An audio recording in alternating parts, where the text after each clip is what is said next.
The Badussy Wars, Part 3. The Beauty of Amata. Dear listener, put yourself in Emile Harrison's shoes and ask yourself, what was the greatest album ever written by someone with Air Jordans? Stick around to the end to find out. Actually, do what you want. I don't care.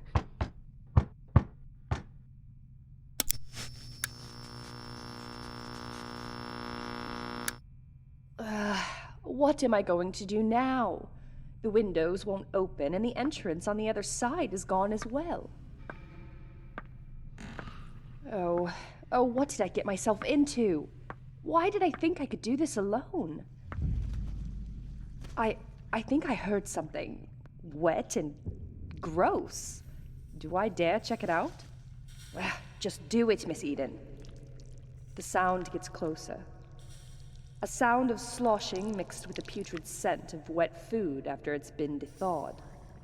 The texture of food is so much more appetizing when you're not being served the wet and cold kind. How funny. How something can look appetizing and yet disgust us when it's in one state versus being in another. It gets closer. Remember when this wasn't a common occurrence? Fantasy is closing in on me. Revenge for the fact that I denied it as often as I did being the kind of person that I am. I love science. Oh, this love got me here, though. Bang, bang, you shot me down. Bang, bang, I hit the ground. Bang, bang, that awful sound.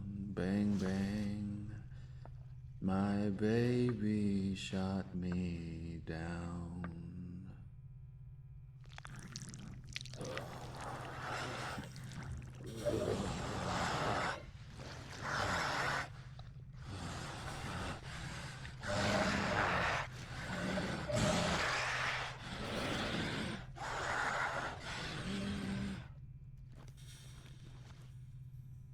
Is that my baby?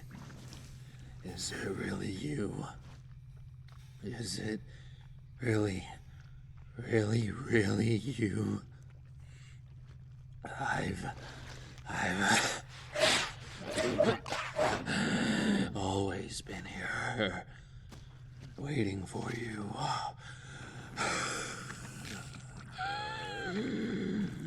Come to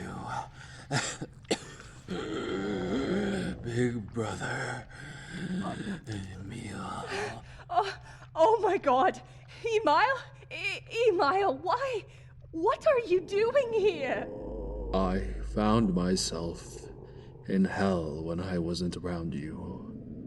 You don't know how painful it is to push yourself to keep going when I have only ever had you on my side. No, I mean... What are you doing here anyway? Why? I mean, what? Your body is all charred. I want to come and see you, but my body is all battered, bruised, and unholy. I lied to keep you alive. I lied to keep us alive. And God has punished me for it. I really wish I could see you, but I can't even move my neck. The soles of your shoes are all that I can see. Tell me how much you've developed. Please. What kind of game is this? I can't seem to figure it out, but it's just so elaborate. Have you noticed they tore my legs away from my body? I had to take my Air Jordans off before they stuffed me into the freezer. And yet, all it feels like is heaven, because no matter how much they take from me, they could never take my love of you away. They? What are you doing? Let me feel you, sister. Tell me if it was worth it. Whoops, looks like I gotta go.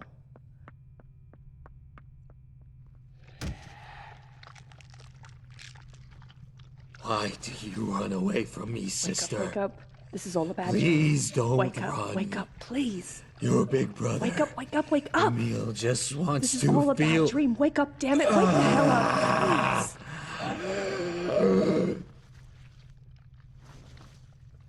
I can smell you. That's weird, bro. But, to be fair, I really hadn't showered, so I guess I do kind of smell. You know I would never hurt you. I just have this feeling that you've grown up. Why won't you let me use the senses that they haven't taken from me to feel you? I have nothing. Please. I know you wouldn't hurt me. You never did. I just prefer not to be touched. Of course, even if he wanted to be. Not in the state he's in right now. I am staring at a ghastly monstrosity of my brother. His whole body has been charred black, with only the upper portion of it intact. A trail of blackness leaking through the tattered cloth of a covering he has left has made its way through the aisles. A seemingly organic manner in the way it hugs the cold linoleum floor. My precious Eden. I know why you're here as well. Why am I here then? Because they've never. Because they've chosen you. Chosen to make you their. I don't have to take this. I don't have to take this. I'm not in the car anymore. I'll handle this on my own. Hear that? I'll handle you myself. Come on, come on, come on. There must be something I can use. A blunt force object or something. A loose pipe with faded red markings as a jar on the wall. It's loose enough to be pulled away. I have to be quick. He's coming quickly now.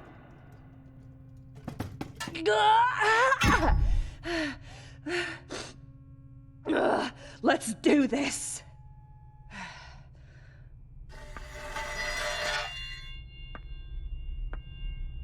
Oh, love. You've come back. Yeah? I'm back. Are you ready now? Emile, I do love you. I know. I love you, but there is no space in my heart for you. I know. Not like this. Maybe you thought it would work that way, but I don't want to spend my life waiting for you anymore. I'm going to do something you won't like, but that's okay with me. Do it. Go on then. Thanks, man. I never even liked Auntie Trisha! You should have taken me to Grandma Peaches!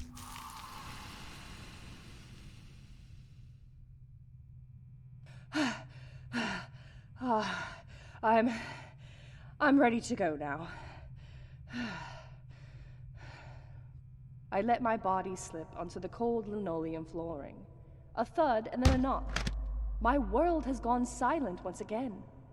As the ashes of this creature fade before my eyes, a crystalline skull with purple hues stares agape at me. Its cheek hugging the linoleum in the same position I am in. I close my eyes. Willingly this time. Peace. Crap! Crap! I'm getting used to this now. As always, my intuition tells me to go to the conductor's cabin. Looking out the windows, I try to situate my eyes on the stone walls of the tunnel. However, I get close to look and notice the presence of stars. Glassy, sparkly stars that twinkle fairly through the endless sky. The sky has a similar color as the inky darkness that leaked out of my brother's monstrous form. It's nighttime. As if walking through a sheer veil, the atmosphere of the nighttime envelops my senses. The train car is dimly lit by a magnificent green LED light that forces its attention towards the glowing matrix-like patterns that swallow up the floor. almost alien in its construction, mathematical in its presentation.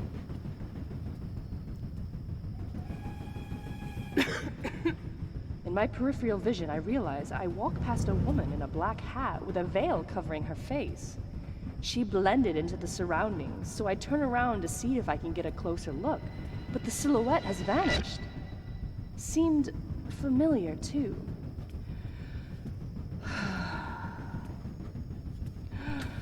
Well, if it isn't Dr. Harrison herself. Look at you. It's been a while. It's only been 10 years and, well, 10 years since you've seen me. In this place, it feels like only a day. This place? What do you mean by this place? I never could get a straight answer. Oh, come on. She's told you where you are. I know you. You're smarter than that. I couldn't be that smart. If I was, I wouldn't have lost you. You worked so hard to get me where I am, and I feel like I've squandered my life. I know you sacrificed your dreams only for me to end up as, well, me. Well, you may very well think that. But to tell you the truth, me taking care of you wasn't about you having a perfect life. I know. I just can't shake this feeling that I could have been so much more, you know? I took care of you because it was the right thing to do, and it will always be that way. I'm responsible for the way I felt and handled my own life. I feel like I at least had a good relationship with you. I hope you feel that same way. Even if you don't, I cherish the time we spent together. I did too. You aren't dead yet. I'll take you to your next destination, but I don't know what lies ahead of here myself. You aren't coming with? I don't understand. Precisely. I'm the conductor of this train. I can't leave here, but you can. Get ready, bud, and good luck. Why don't you take a seat and buckle up? You don't need to. But just for old time's sake? I find the seat with the buckle. A singular seat built into the wall with a belt buckle attached to its side. With a light click, I find myself in the same position I had been all these many years ago. In a vehicle taking me to God knows where, with the driver being my only family left. To stay in a permeating veil of stars, surrounded by inky darkness, conducting a train that never stops. I wonder, how would they have felt? All your friends, co-workers, lovers, all those many years ago, had they known the truth of that car crash on that fateful day.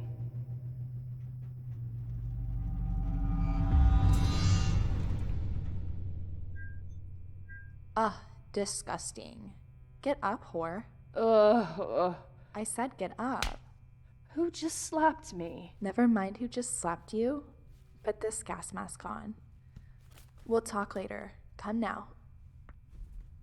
Hey, just so you know, I was with this dude before coming here. Bensel, I wonder if he knows I just passed out here. With him?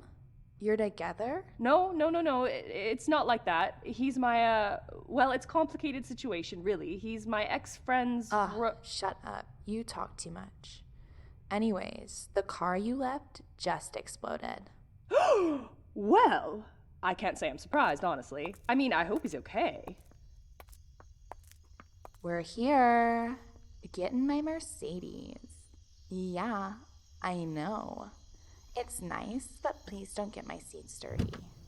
Oh, okay. I'm going. What's your name, totally friendly stranger? I'm Kim Karslayyshian. What about you? I'm Miss Eden. Weird. Anyways, you're welcome for saving you. Thanks. I really appreciate it. If I hadn't come when I did, you would have been inhaling that gas for a while. When your friend's little car exploded, it must have sent shrapnel flying through the store and caused a leak of very peculiar gas. And what are you doing here at this clearly perfect time? It definitely was not perfect. It's inconvenient, but you know I'm such a nice person Honestly, I decided to save you, so I guess it wasn't that bad. Anyways, I was here to harvest that gas that was leaking from the store, you know? I wonder what you would need, what gas was it again? It's a gas called sumoxanide. I use its concentrated form to create sumoxina patches, you know? It's just the only thing that helps me fall asleep in this godless world. That sounds so familiar, but I can't quite remember why. Wait a minute. Wait.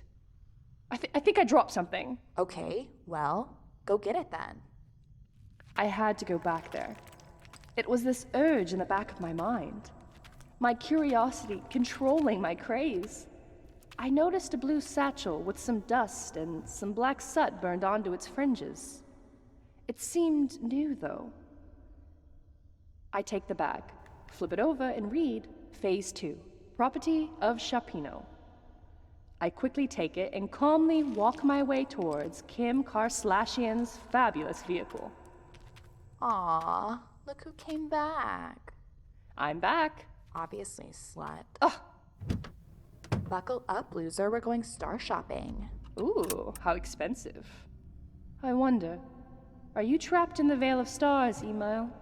I'm not religious, but I'm changing, and I don't know if it's for the better. Hey, you're not supposed to be on your phone. I'm sorry. I need this right now. Hey, gorgeous. Is this thing recording? Of course, silly. Hey, it's Kimmy, and this is my boyfriend. Hey, Davidswan, but you could call me Mr. Swan.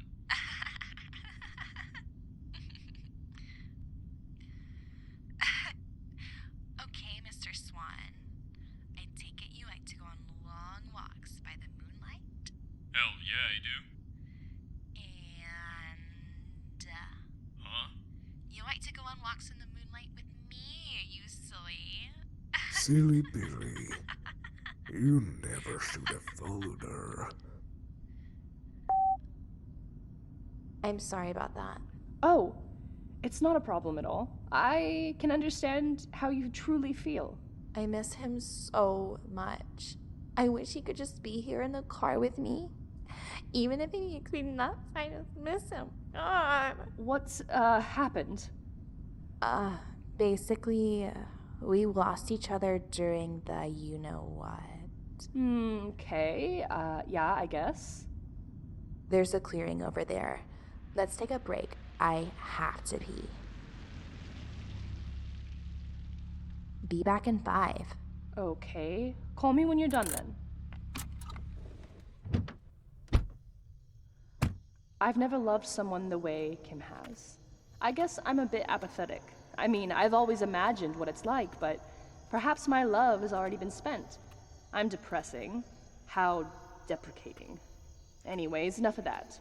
I know this satchel came into my life for a reason, and that reason is what appears to be a pair of glasses, a book, Aeon by Carl Jung, and a note. Nothing out of the ordinary. The note reads, I've tried to find some intel on the origins of this project, but little context could be gathered by a single individual, let alone someone on the verge of financial bankruptcy. But despite the struggle, I have found something possibly significant.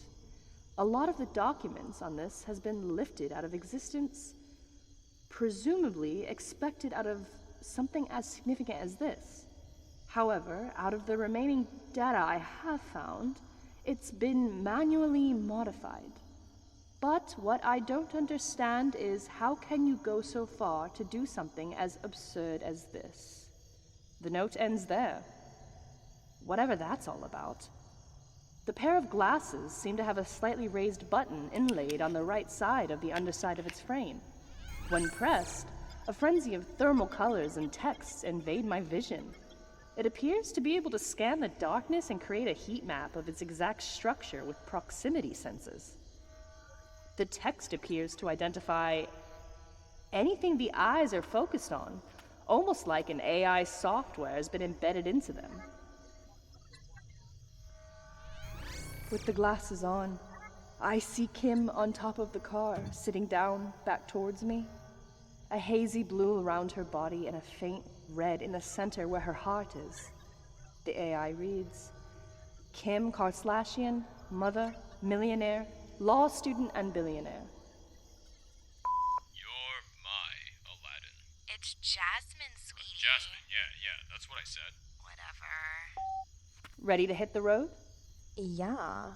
Sorry, I'm so silly. On a car listening to my... Yeah, okay, let's go. Lovely. Hey, you're gonna love my place. It's pharmaceutical. I guess I would...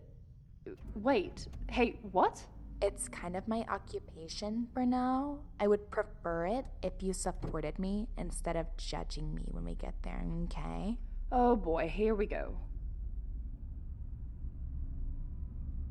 You're playing a dangerous game here.